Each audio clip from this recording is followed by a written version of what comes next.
Well, controversial comedian and political commentator Bill Maher has done it again. He has triggered the notoriously thin-skinned Donald Trump into another public meltdown, and we have to talk about it because it's hilarious. But before we do, if you end up liking this video and you want to support the channel, please be sure to hit the like, subscribe, and alert bells before you go.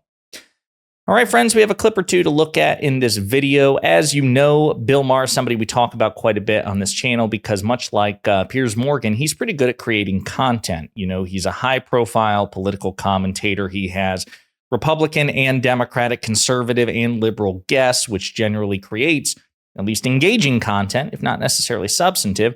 And unlike Piers Morgan, Bill Maher is meticulously anti-Trump, number one, and has been since the beginning. And number two, despises false equivalents. You know, Maher is too friendly to niche culture war stuff for my liking. He's too centrist. But when it comes to the MAGA Republican Party, he makes no bones about it. He recognizes that the Democratic Party's politicians are better. They are superior to the Republican Party's politicians, and he tolerates no false equivalence between them. He also recently said that he thinks Donald Trump is going to lose the election. For a cynic like him, that made me feel much better because I am also a cynic.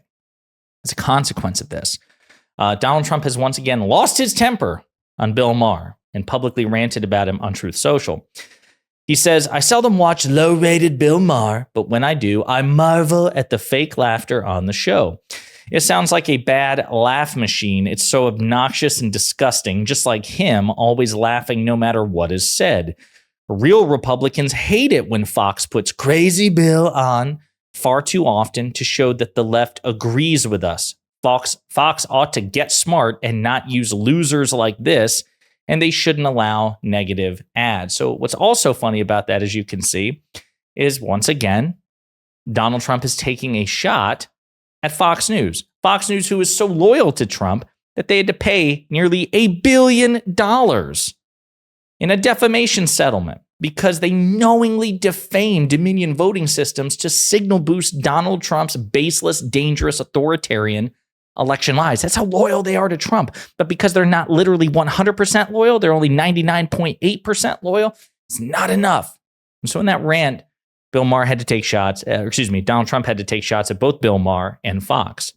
Now, what was it that Bill Maher said that so triggered Donald Trump?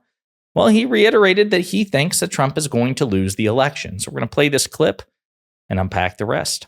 Amount of time, the gap between repeat the mistake gets shorter and shorter. I mean, Trump was only president 4 years ago, and they seem to have completely have amnesia about what that was like. Give us a few weeks. You never know. We still don't know if we're going to repeat that mistake. Oh, we're not. I already put my marker down. Okay, good. Yeah, no. Then it's a counterexample. No, I'm not even worried about it. Okay. You're not even worried about it? No, not at all. Really? Yeah, no. He's definitely going to lose. I hope you're right. I just feel it. And again, for a cynic like Bill Maher to say that, I imagine that might be triggering for someone as thin-skinned as Donald Trump. I'm not quite that confident where I'm zen about it, but I have been, as I've expressed to you guys.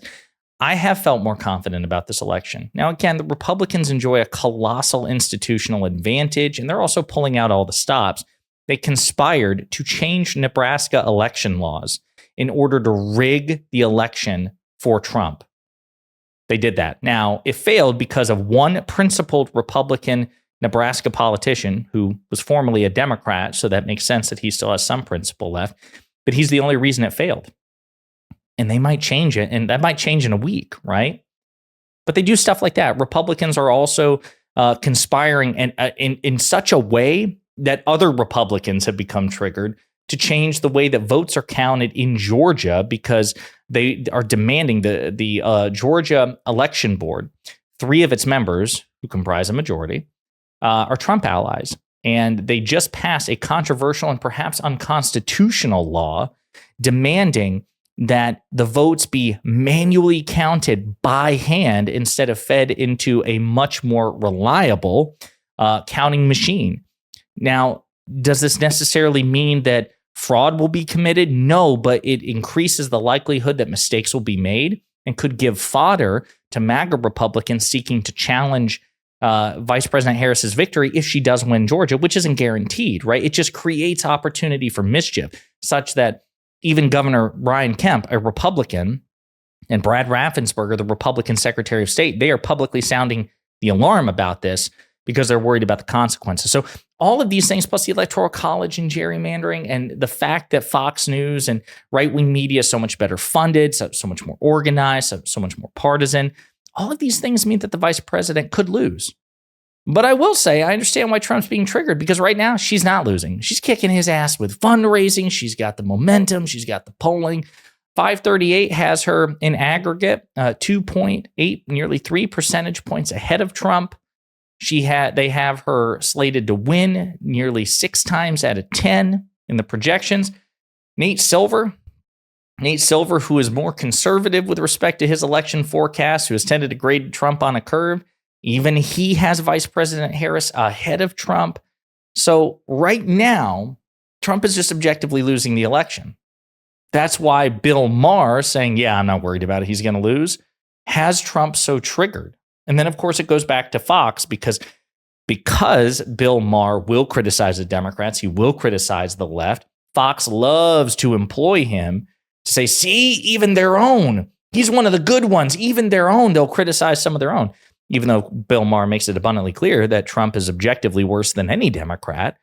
They selectively pick, what they use from him. But all these things kind of feed together. And Trump is so damn insecure. He doesn't like the fact that the current indicators show that he's losing, that he feels the need to lash out at somebody. It's so strange because something else I don't think is brought up nearly enough. Trump is easily baited. Trump is easily provoked. We saw that in the one and only debate that he may have with the vice president, that she was able to derail him by attacking his rallies, by just making fun of him, by teasing him. Think about that. If he's that thin-skinned, if he's that predictable, if he's that narcissistic, if he is that effortlessly baited, outfoxed, and outmaneuvered by people like Kamala Harris and Bill Maher, who are not his, foreign rivals. It's not like Vladimir Putin or Xi Jinping. One's a comedian, political commentator, and the other one's a Democrat, a politician here in the United States, a fellow American. Imagine what a foreign autocrat or a foreign rival, foreign adversary could do to Donald Trump. And then it might explain why so many of them want Donald Trump to become president again, because they think they can exploit him, given that he's so much dumber than they are. That's certainly what many ex-Trump officials, like his own national security advisor, John Bolton, says. And so now you start to see, this is further proof that Donald Trump is objectively, mentally, and temperamentally unfit to be president of the United States. If Bill Maher can provoke you, then you don't stand a chance against Vladimir Putin and Xi Jinping, do you? Food for thought. In the meantime, let me know what you think in the comments.